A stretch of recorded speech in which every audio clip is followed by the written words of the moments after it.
Aujourd'hui, rencontre avec les gens d'affaires de Warwick franchit le mont Gleeson pour vous amener découvrir le monde mystérieux et douillet de Magic Tingwick. À tout de suite!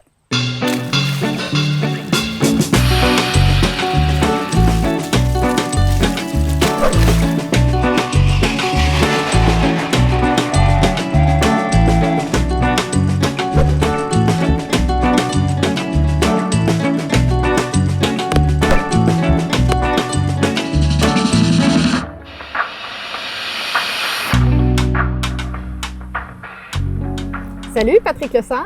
Salut Suzanne, comment ça va? Ça va bien toi? Oui, ça va super bien. On est à Magic Tingwick. On est à Magic.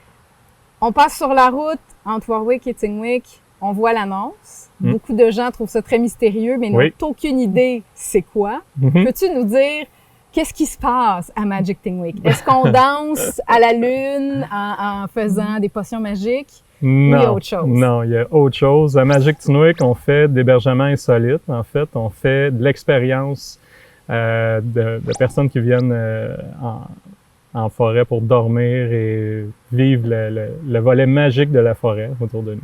Donc, il y a dans le moment combien d'hébergements différents? En ce moment, on a 4 hébergements différents. Donc, on pourrait aller jusqu'à 5, puis on voudrait se limiter à ça pour qu'on laisse aussi de l'espace entre les gens, que ça soit pas un camping ici, mais qu'il y ait vraiment les gens qui puissent se ressourcer là, en forêt. Puis, si je me trompe pas, chacun de ces hébergements-là a vraiment son style, sa thématique. Oui, exact. Est-ce que tu peux nous en parler un petit peu? On a la maison dans les arbres, qui est vraiment la plus populaire. On aura la chance d'en parler un petit peu plus tard. C'est une maison construite à la cime des arbres. On a aussi la caravane gitane, qui se trouve à être sur le bord de la rivière, qui donne un volet très détente avec le bruit de la chute. On a aussi l'observatoire qui est situé à la ligne de terre d'un champ. Donc, on a une super vue sur le ciel, très ouvert sur le ciel. Et on voit aussi, on l'appelle l'observatoire parce qu'il y a énormément de chevreuils et de dindons qui passent derrière.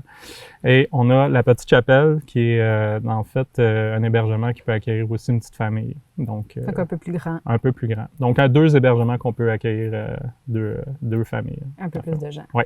Fait que vous avez ces différents hébergements-là, mais en plus de ça, il y a aussi des activités connexes, si je me trompe pas. Exactement. À Magic Tingwick, en fait, on parle de retour aux sources, apprentissage sur la forêt, les champignons, on a la zoothérapie, on fait les activités de yoga avec les chefs, mais aussi, tu sais, on est une terre agricole, puis nous, on parle de la production de sirop d'érable à l'ancienne.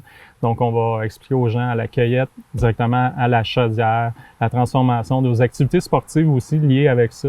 C'est une forêt éducative, donc on va parler aussi de la cueillette des champignons, les champignons qu'on retrouve présentement dans notre forêt. Par le biais de mycologistes aussi qui viennent. On va avoir différentes thématiques comme des soupers vin et champignons qui a été super populaire. Les gens vont adorer, avec un grand chef, musicien aussi, qui sont là. Donc, on offre aussi... Il ne joue pas du champignon. Non!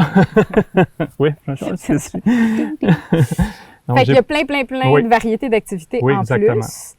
Puis si on revient à la source, parce que au départ, toi, tu es un gars du coin de Danville, si je me trompe pas. De Danville, pas loin. Oui.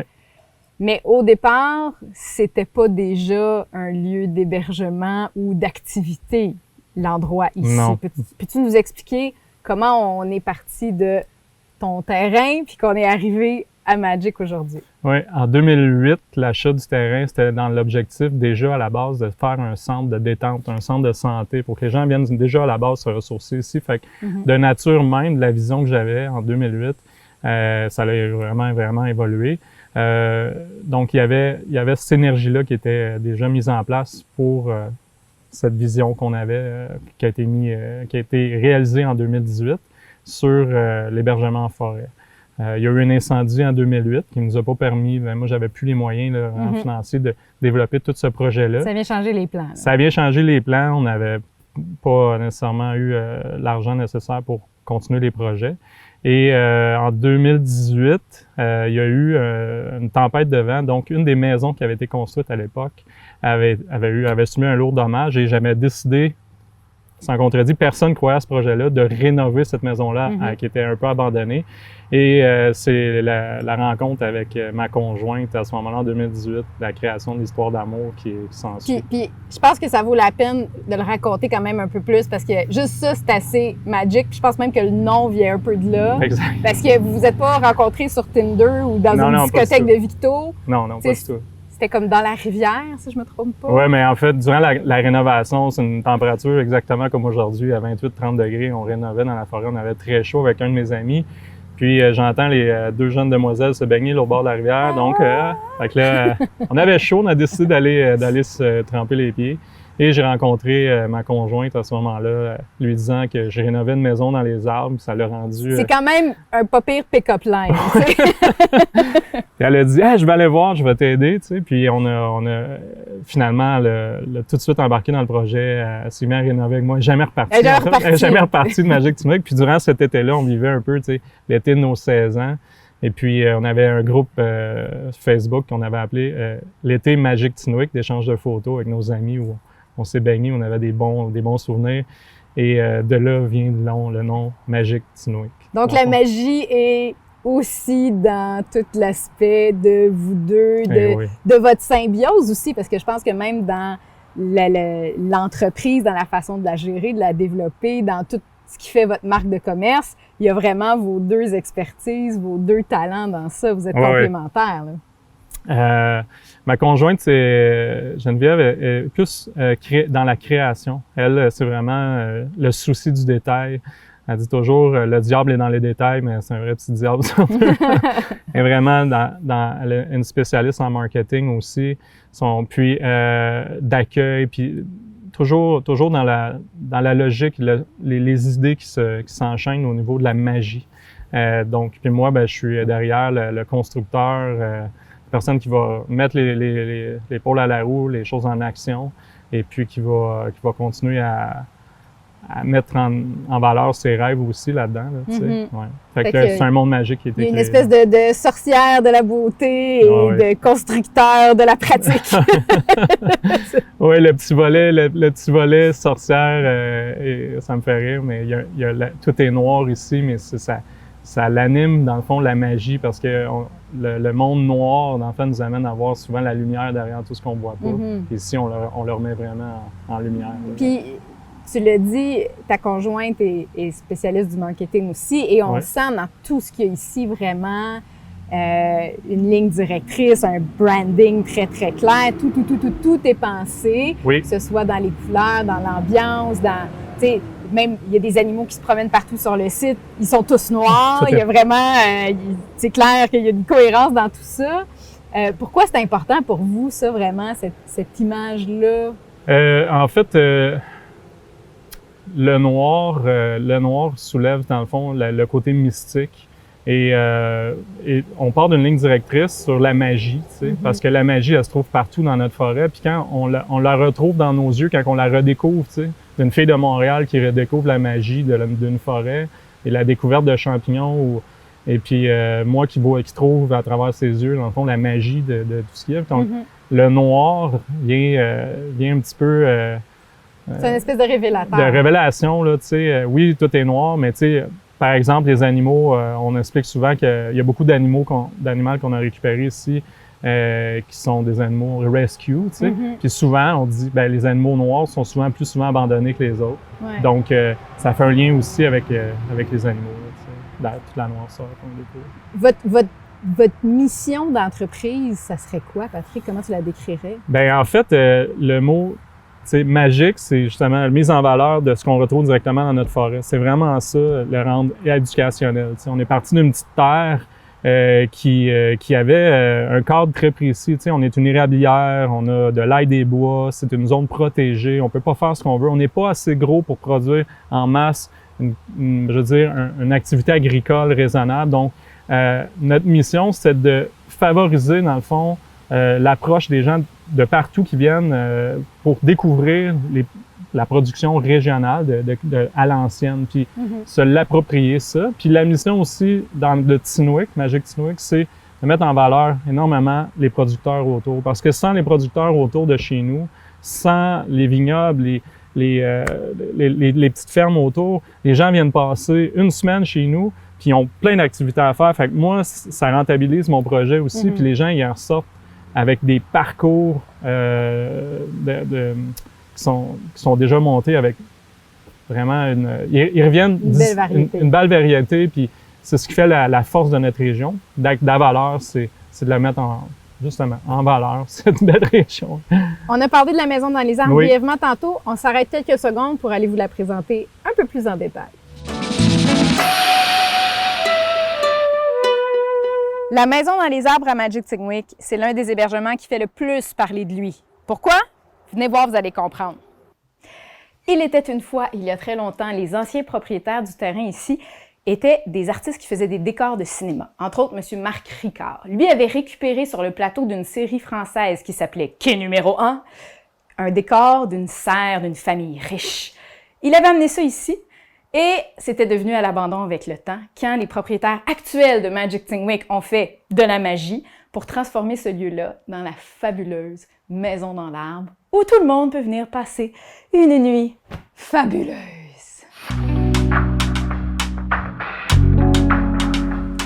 Patrick, on en a parlé tout à l'heure. Le site de Magic-Tingwick, c'est quand même un grand site. Il y a de la forêt, c'est une zone agricole et tout ça. Ça doit demander quand même beaucoup de travail et d'entretien. En plus que tu construis un peu tout au fur et à mesure. Comment on fait pour survivre à une tâche immense comme ça? Ils disent que pour élever un enfant, ça prend un village. Ben en fait, il faut savoir bien s'entourer. Puis d'avoir des personnes qui mettent autant de cœur que nous, c'est pas nécessairement facile à trouver. Puis on a des gens de cœur qui travaillent ici. Un ami, Clément Roux, qui est ici avec nous depuis le début. La famille, les amis. Puis surtout, on essaie vraiment d'encourager l'entrepreneuriat local. Fait que ça facilite aussi les collaborations, puis la vitesse d'exécution. Puis est-ce que tu penses que l'unicité aussi de l'endroit, du concept, qu'il y a quelque chose aussi de rassembleur puis de fédérateur dans ça? C'est-à-dire que les gens qui viennent, même si c'est pour aider, eux-mêmes, ils vivent une expérience juste en étant sur le site? Bien, je crois que oui. Tu sais, au début, je me posais vraiment ces questions-là, puis les gens, ils viennent nous donner du cœur. Tu sais. On s'est fait des amis aussi à travers ça, des clients qui sont venus nous demander « Hey, on peut-tu rester une couple de jours de plus? Je vais ramasser du caca, je peux faire n'importe quoi. » Puis ça a fini que c'est devenu notre graphiste, tu sais, puis notre ami aussi. On a des gens aussi... Pas avec le caca. Non. Donc c'est ça, oui, c'est très rassembleur comme projet. Je pense que ça fait rêver les gens. Ben, écoute, on l'a dit, il y a beaucoup de gens, beaucoup de clients qui viennent, qui sont éblouis. Mais ces clients-là, ils viennent parfois de très, très loin aussi. Oui, on en a eu. J'ai des gens la semaine passée du Wisconsin. Wisconsin, ça revient souvent. New York, Boston. Les plus loin du Canada, c'est le territoire du Nord-Ouest. Puis j'ai des gens, beaucoup d'Européens. 35% de ma clientèle est européenne et américaine déjà. Fait que ça fait rayonner la région parce que, honnêtement, c'est des gens qui se déplacent pour venir ici, puis qu'après, ils s'en vont à Tadoussac. Souvent, c'est donc ou au Chute Niagara. C'est ça, ils bifurquent là, du classique Niagara, Toronto, Montréal, Québec, puis on rembarque puis on retourne de l'autre côté de l'océan. Oui, exact. Puis qu'est-ce qu'ils disent, ces gens-là, quand ils arrivent ici à Tingwick et qu'ils découvrent vous ici, puis tout ce qu'il y a autour? Ils sont impressionnés de voir la richesse de notre région. Puis ça me rend toujours très fier qu'ils repartent avec des souvenirs de la région, des produits aussi, mais des bons moments. On a des chutes, c'est l'environnement autour aussi là, qu'on démontre. Puis une belle vibe. Ouais. Là, il y a un cochon qui me mange les pieds dans le moment. C'est cacao. C'est cacao. Ça fait partie de la dynamique de l'endroit. On vit toutes sortes d'expériences. Allô, cacao. Quand les gens passent du temps ici, est-ce que tu as l'impression que ça fait énormément de bouche à oreille par les clients? Est-ce que vous devez déployer beaucoup d'énergie en promotion, en marketing, ou si les gens sont tellement secoués par ce qu'ils vivent comme expérience différente que ça fait une traînée de poudre en termes de pub? En fait, c'est un peu des deux, je crois. La traînée de poudre, c'est le fun. L'Instagram d'aujourd'hui, il faut savoir l'utiliser. Utiliser ces outils de promotion-là, c'est sûr. Mais oui, le bouche-oreille, on en voit, on a calculé 6% de notre clientèle qui reviennent pour une deuxième ou une troisième fois. Fait que, en 2 ans d'ouverture, c'est quand même intéressant à voir.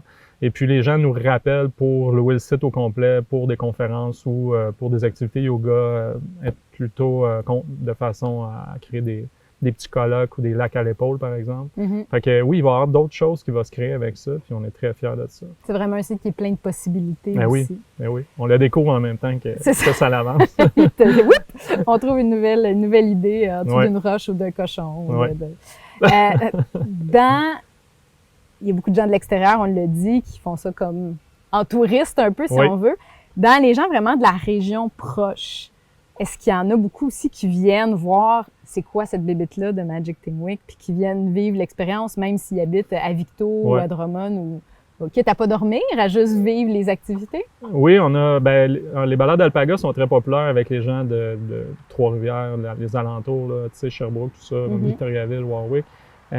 Puis oui, on a de l'hébergement, on a des gens qui arrivent de la région avec juste le goût de se reposer pendant une nuit parce qu'ils n'ont pas les enfants, une petite retraite de couple, ça fait toujours du bien, entouré de tous les animaux, ça fait une basothérapie. Puis les gens, ils adorent une chose aussi, c'est que le matin, ils se font servir le déjeuner à la chambre avec notre déjeuner fermier, puis c'est comme s'ils s'en allaient au Ritz avec tous les avantages que ça comporte, mais dans le milieu de la forêt. Fait que ça, même les gens de la région, ils sont toujours surpris et heureux de vivre ça, les petites attentions qu'on y porte. Puis je pense que ça, c'était très important dans qui vous êtes, mais aussi dans tout votre concept, que c'est pas du camping en forêt à la dure, au contraire, c'est de l'hyper bichonnage, confort, où, comme tu le disais tantôt, chaque détail est vraiment examiné minutieusement pour que ce soit l'expérience suprême pour le client. Oui, exact. On choisit les meilleurs outils pour qu'il y ait un sommeil confortable. Puis aussi,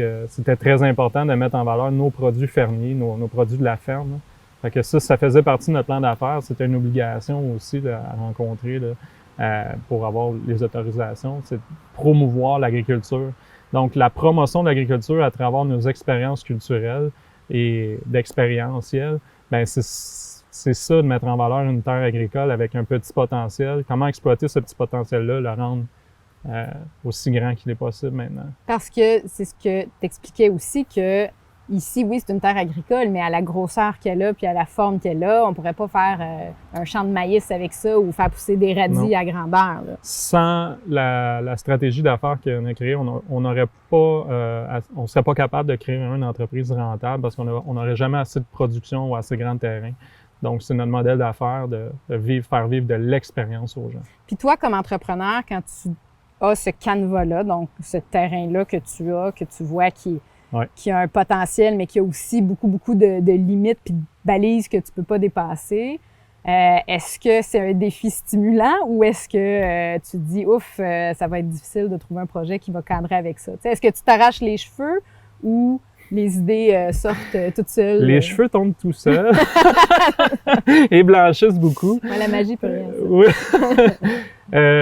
Mais pour répondre à la question, tout est un défi, effectivement. C'est pas facile, mais on rentre dans le cadre puis ça fonctionne super bien, là, tu sais. On l'a dit, il y a toutes sortes de choses qu'on trouve ici, et même un zèbre. Oui. Alors, on n'a jamais fini de faire des découvertes surprenantes à Magic Thing Week. On s'en va vous présenter Oreo. Elle, c'est Geneviève, l'autre moitié de la super équipe créatrice de Magic Thing Week. Et elle, parce que c'est une fille, c'est Oreo. Oreo, c'est une jeune zèbre de 2 ans qui a été sauvée alors qu'elle avait été abandonnée par sa mère en Ontario. En fait, les propriétaires de Magic Thing Week ont vu une annonce sur Kijiji, comme quoi il y avait un petit zèbre qui cherchait une famille d'adoption et se sont dit, nous, allons chercher les permis auprès de la protection de la faune pour avoir ce super animal exotique qui va juste ajouter à la magie du lieu. Et ils n'ont pas fini parce qu'un zèbre, ça peut vivre jusqu'à 40 ans. Alors, Oreo fera partie de la magie de Magic pour longtemps. Patrick, quand on part avec un projet comme celui de Magic Thing Week, qu'il faut tout bâtir, tout rénover, tout développer, lancer des activités, on veut prendre quelque chose de petit puis le rendre gros et parfait très rapidement. Mais souvent, les sous, le cash flow des gens qui viennent et qui dépensent là, il va pas à la même vitesse que nos ambitions de perfection et de service. C'est quoi le truc, c'est quoi la stratégie pour rendre ça possible malgré tout? En fait, on a travaillé fort aussi sur des programmes de subvention sur lesquels ça nous a aidé. On arrive à ces résultats-là, mais le défi là, dans mon cas, c'est d'avoir un double emploi. Là, je dois conserver mon travail à la Ville de Montréal comme pompier pour subvenir à pouvoir faire avancer ce projet-là. Donc, on doit, relever ces défis-là où on doit se séparer en 2 puis en 4 là, pendant un certain temps. Là, du coup, j'espère encore seulement quelques petites années pour bien arriver à ça. Oui. Mais il faut comme ça faire des compromis. Oui. Beaucoup de compromis. Rendre ça réalisable. Compromis familial, compromis conjoint de sommeil, comme à peu près tous les entrepreneurs, je pense.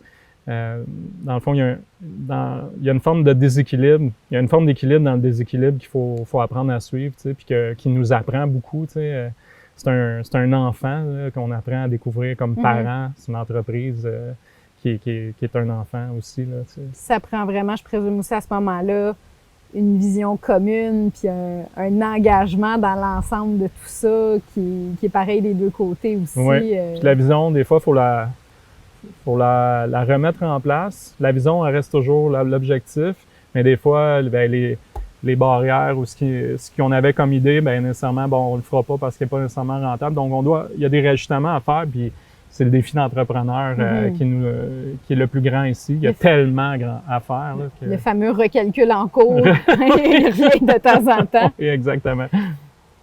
Magic Think Wake, c'est une jeune entreprise qui fait déjà beaucoup parler d'elle, qui est déjà très variée et originale, mais une fois que tout ça sera mis en place et roulera de mieux en mieux par soi-même, jusqu'où on veut l'amener? C'est quoi votre vision ultime de Magic Think Wake mature à terme dans quelques années? Magic Think Wake mature à terme, c'est une entreprise qui va avoir des répercussions dans d'autres régions du Québec. On aimerait aussi en aider d'autres entrepreneurs qui ont un peu la même vision, qui sont déjà venus nous rencontrer comme ça. Donc, c'est comment faire avec ce que la Terre nous offre dans un environnement comme ça pour offrir à d'autres entreprises l'opportunité de créer ça aussi. Ce serait ça. Mais ce serait à plus long terme. À moyen terme, on a des soupers thématiques qui s'en viennent et des choses qu'on veut remettre en valeur, encore une fois, les produits de la terre, les produits forestiers, et de sensibiliser les gens à ça par la table, par la bouche aussi, puis par l'expérience qu'ils vont le vivre. Là, je ramène souvent l'expérience en place. Donc, un projet qui est présentement en cours, qui est un projet de cueillette de champignons, qui va être, dans le fond, le prochain développement 2024 qu'on met déjà en action, où il y aura de la cueillette de champignons en forêt. Donc, démystifier le monde du champignon, du fantastique au pharmaceutique. Donc, vraiment, couvrir tout l'éventail, puis une grosse partie d'éducation dans ça aussi, en plus, je présume. Éduquer la population sur le champignon, c'est quelque chose qui est une passion pour nous. C'est la création de l'humanité aussi, là, par rapport à tout ce qui est champignons, nous, ça nous passionne. On remonte loin. On n'est pas seulement en 2023-24. Non, exactement. Patrick, il y a tellement de choses à Magic Think Wake. Je suis très, très curieuse de savoir quel sera mon défi. Parce que entre grimper sur un zèbre et courir après des cochons dans des arbres, tout se peut. Est-ce que tu as pensé à quelque chose pour moi? Oui, on va voir si t'es bonne. Puis tu as bien retenu les conseils de mycologie qu'on t'a donnés. Fait qu'on va aller faire un petit tour en forêt. L'air est aux champignons, mesdames et messieurs. On va aller découvrir ça tout de suite. Patrick, là, j'ai de la nourriture, un alpaga, des moutons, des chèvres et une plateforme de yoga. Je suis vraiment intriguée par mon défi parce qu'il y a plein du stock dans ça. Ah oui, clairement. Qu'est-ce que tu veux que je fasse avec tout ça? Bon, tu sais, à Magic Think Wake, on fait de la zoothérapie avec les animaux, dont les alpagas. C'est un animal on doit s'adapter à son énergie. C'est un animal qui est hyper sensible à l'énergie des autres. Fait qu'aujourd'hui, je veux que tu arrives à te détendre, c'est-à-dire arriver à être au même diapason que l'alpaga, qui est un alpaga très jeune âge aussi, donc un peu plus excité, un peu plus nerveux, fait que le défi est amélioré. Okay. Et c'est pas tout. On t'a donné tantôt une petite version. Allô? Un petit cours sur les champignons. Oui. Et en fait, je vais te demander d'identifier en marchant avec l'alpaga. Oui, et en me faisant attaquer par des chiens. Ouais. Un champignon comestible en forêt. Tu vas pas te forcer, on va doucement, on est cool. Regarde la belle forêt. Regarde la belle bouffe. On cherche. Ah! Excusez. Chocodou. Regarde, viens. Tu vois-tu des champignons, Choco? Oh, oui, viens. D'où? Champignons. Oui, c'est parce que je peux pas chercher des champignons dans le bois si tu me tires par là. Champignons. Y en a-tu ici? T'en vois-tu, Choco? Champignons. Oh! J'en vois là-bas. Oui, d'où j'en vois là-bas. Il y a des champignons. Oh! Ils sont comme trop parfaits pour être comestibles, ceux-là. Patrick, j'ai trouvé des champignons. Ouais, Suzanne, t'as trouvé des champignons? J'ai une chèvre aussi qui m'a trouvé. Ça a bien été avec l'alpaga, félicitations. Ben, j'essaie d'être calme. Oui, calme. Hein, Choco? Choco? Ouais, t'aurais trouvé ces champignons-là? Ouais.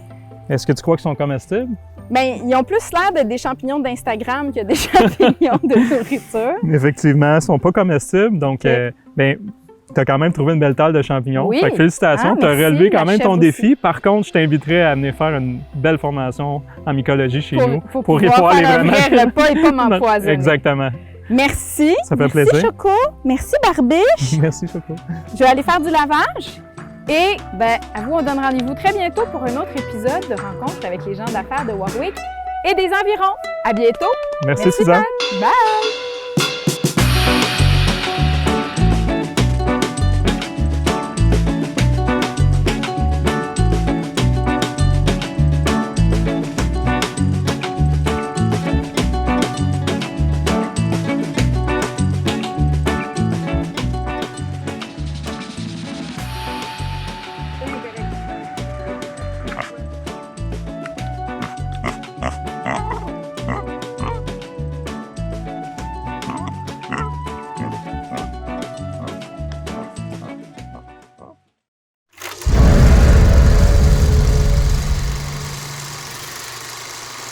Consommer de façon responsable, ce n'est pas seulement recycler. Fait que je fais quoi avec ça? Tu répares, tu reconditionnes ou tu réutilises. OK, mais je fais ça comment? C'est possible, en exigeant des biens durables et des réparations accessibles.